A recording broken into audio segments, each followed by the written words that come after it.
Back here on Open Gym, 1010XL and 92.5 FM. We continue to look around the association as training camp and media days are starting to go on around the league. And our first guest is a man that is now in his sixth season with the Minnesota Timberwolves beat on the Minnesota Star Tribune and has something special that he is cooking up that we will discuss right here shortly. But I'm excited to have him on the Open Gym preview show. We're going to the Twin Cities to get the latest on the Wolves with Chris Hine. You can follow him on Twitter at Christopher Hine, and he's so gracious to give us a few moments. Christopher, how are you, man? I'm good. How you doing? Pretty good, man, and appreciate you being on the program. So we bring it to the table here when it comes to the hard-hitting questions. So the first question I want to ask before we get to the Minnesota Timberwolves, you have to tell me why you believe Frasier is one of the greatest sitcoms ever made. I don't know. I mean, listen, humor is a very subjective thing, but for my money, it was always the best written show. The acting was superb across the board. Especially the dynamic between Kelsey Grammer and David Hyde Pierce. The wordplay, the emotional aspect of it all. I just thought there was no sitcom ever quite like it. It's unique in American television, and at the end of the day, I think it comes back down to the acting and the writing. I think both it was like magic. It really was. Absolutely, and for me, also one of the greatest outro songs that's probably ever been made in the history of modern television when it comes to comedy TV. One of the jazziest, that's for sure. You don't hear a lot of jazz songs on sitcoms from the '90s and things like that. But it's cool to see the revival, even if it's maybe not quite as good as what the original was. Absolutely, absolutely. Now, when it comes to what you're doing something very special where you're writing a book on Anthony Edwards, the Timberwolves franchise player. Just tell us how that came about and what's something interesting that you found out about Anthony Edwards and his journey as you've been writing the book.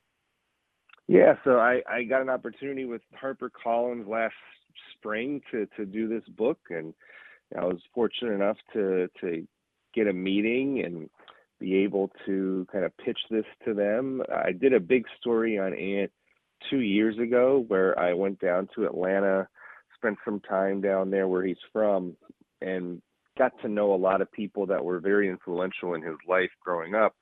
And so I kind of pitched that to the publisher and said, this could be what the book is, but, obviously much larger, much more in depth.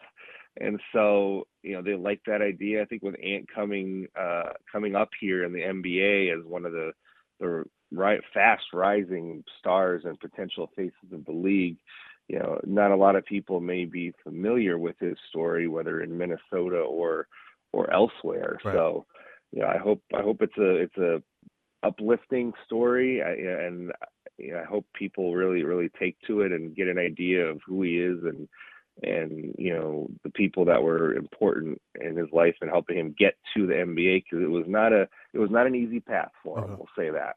Absolutely. Do you guys have a name for the book as of yet, or is that still being worked on? No title. That's still being worked out. I'm still trying to finish it over the next month or so, and then I think after that, kind of once that happens, we will have a title, we'll have a pre-order link, we'll have all that good stuff. But I would appreciate you for mentioning it, because I would love people to be aware of it. So maybe it's on their radar if they're looking out for it at some point. We hope to have it out sometime in the spring. Absolutely, and I'll definitely be looking out for that book as well. I would love to read the story on Anthony Edwards. We're joined with Christopher Hine. He is with the Minnesota Star Tribune covering your Minnesota Timberwolves. So before we get to the T-Wolves this season, just want to talk about last season, a step away from the NBA Finals. But in your opinion, what made last season so special for the Wolves? I understand we can talk about Anthony Edwards and his dynamic play, but what other factors kind of surrounded the fact that last year was so special for this Minnesota ball club? Well, I mean, they were the number one defensive team in the league. And I think that first and foremost, even with how great Anthony Edwards was last year, I think it was the defense on a night in, night out basis that really helped them. They had, Rudy Gobert manning the paint and the rim. They had Jaden McDaniels guarding the other team's best scorer. They had Right. Anthony Edwards doing that sometimes too, especially late in games when he really dialed in on that aspect of his game. And they had, big men like Karl Anthony Towns and Naz Reid being able to hold their own in terms of guarding the perimeter, guarding players who might be a little smaller than they are and quicker than they are. Right. And within the team concept of defense, the Wolves, they played fantastic defense. And so, we'll see how much of that carries over to this season. I don't anticipate, at least with the starting unit, that their defense would be much worse than it was a year ago. But that's where you have to start with last year's team, and that's where this year's team is going to start as well. Absolutely. One more quick question when it comes to that of Anthony Edwards. He was on Team USA over the summer. How do you feel like that impacted him, and do you think that's going to be able to translate and help him improve going into another year in the association? I do. I think the biggest thing, and I learned some of this in reporting the book, is that a lot of people in his life and at various places, whether it be high school or, when Tom Crean coached him at the University of Georgia, or, players in the NBA like Pat Beverly, who played with him for a season, they've always motivated him by saying what the greats would have done. Like Tom Crean obviously coached Dwayne Wade and high-profile NBA players like Victor Oladipo. So Right. he would always tell Anthony Edwards, like, this is what Dwayne Wade did to be great, or this is what Victor Oladipo did Right. to become a really good pro. And Pat Beverly has obviously played with some greats as well, where it's like James Harden would have done this, or Kawhi did this. Right. But now I think no longer has Anthony Edwards just kind of heard about like the habits and work ethic of the greats of the game. Now he's seen it for himself. He's seen how LeBron James works, how Stephen Curry works, how Kevin Durant works. And I think he's incorporating a lot of what they do into what he does now. And I think he realizes the importance, and it takes young players a while to realize the importance of the margins of their habits, like whether it be sleeping or proper diet, all that stuff, going in for treatment. He used to not really be one that would go in for treatment a lot, but now he's always in the treatment room at the Wolves facility. So I think it's these little things that it just takes the young players a lot to learn, and he's just adopting some of the habits of the all-time great players of the game. And we'll see how that affects his mindset and preparation on a night in, night out basis this season. Chris Hine, our guest, he's with the Minnesota Star Tribune, doing great work covering the Minnesota Timberwolves. So Yahoo Sports came out with their top 30 number 2 options in the NBA. Listed in the top 10 was that of Karl Anthony Towns. And I was just wondering, do you feel like Karl Anthony Towns almost needs to put up number 1 option type numbers for the Minnesota Timberwolves to have success moving forward? We understand what Anthony Edwards is going to be, and of course he's the number 1 option, but does Karl Anthony Towns need to up his play and up his numbers in order for the T-Wolves to reach the success that they want to? Yeah, I think that's a good question. I think with his game, I don't know that he has to put up more numbers. He was, he got hurt last season, but before that, he was having a great season offensively. He was an all-star. He was, at some points of the season flirting with 50-40-90 efficiency, 50% shooting, 40% from three-point range, and 90% from the free throw line. He had probably one of his most efficient stretches of his career last season before he got hurt later in the season.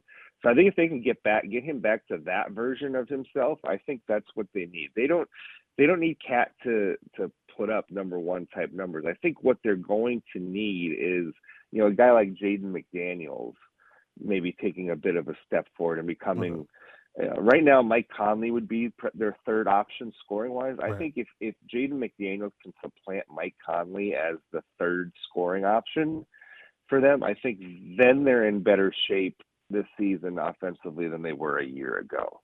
So for me, I'm looking for the internal improvement of him. I think if you're Karl Anthony Towns, you say, hey, Cat, what you did for the first 50 games before you got hurt last year was exactly what this team needs. And if he can get back to that, I think they'd be just fine. Absolutely. And when you talk about another big man that's on this Minnesota Timberwolves roster, he was a fan favorite, probably an NBA fan favorite as well. I've definitely become a huge fan of him. Is that of Naz Reid, and just kind of reading through a little bit of things throughout the Twitter sphere and Minnesota, Timberwolves Twitter.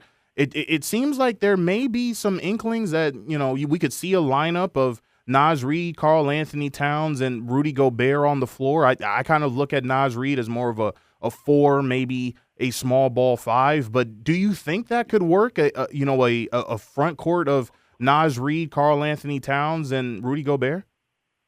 I mean, Chris Finch went to it at times last season. It not in heavy doses, but from time to time, depending on the game and the matchup, he did pull that lineup out at times. So we have seen it before, and he's teasing this season that he might do it a little more regularly. We'll see just how that works, but I think it can work. I mean, the tricky part is defensively, right? Like I think that's the tricky part. When you have both Naz Reid and Karl Anthony Towns on the floor, you just hope that smaller players just don't blow by them and get to the bucket fairly easily. But I think offensively, because Cat and Naz Reid are so skilled, they're good with the ball in their hands. Right.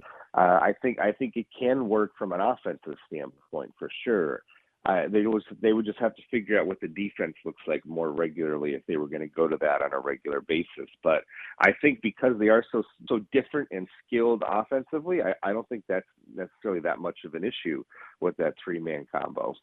Absolutely. Chris Hine, final couple of moments with the beat writer from the Minnesota Star-Tribune, doing great work covering the Minnesota Timberwolves. Rob Dillingham was this year's first-round choice for the T-Wolves. What did you think about the selection, and kind of what do you expect to see Chris Finch and company do with him in year one?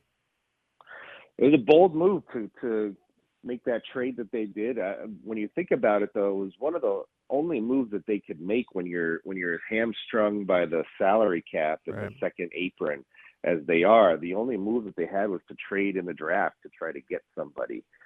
Major move, I should say. So it makes sense. Mike Conley is about to turn, I think, 37 in the middle of this season. And so they need a point guard of the future, so to speak. And I think this is what this move is. He'll be coming off the bench this season, likely to be the backup point guard. And we'll just see how NBA ready he is. I think that's the biggest question right now. You see how, kind of small he is. How is that going to hold up defensively? Sure. If teams start to put him in actions and get a little physical with him, how is he going to hold up on that end of the floor, especially given how well the Wolves want to play defense? So that's the biggest question mark. But I think the shooting, I think the playmaking, I think the handle, I think all of that, I think is NBA ready. I think it's just a matter of how he's going to hold up on a night in, night out basis, especially at the defensive end of the floor.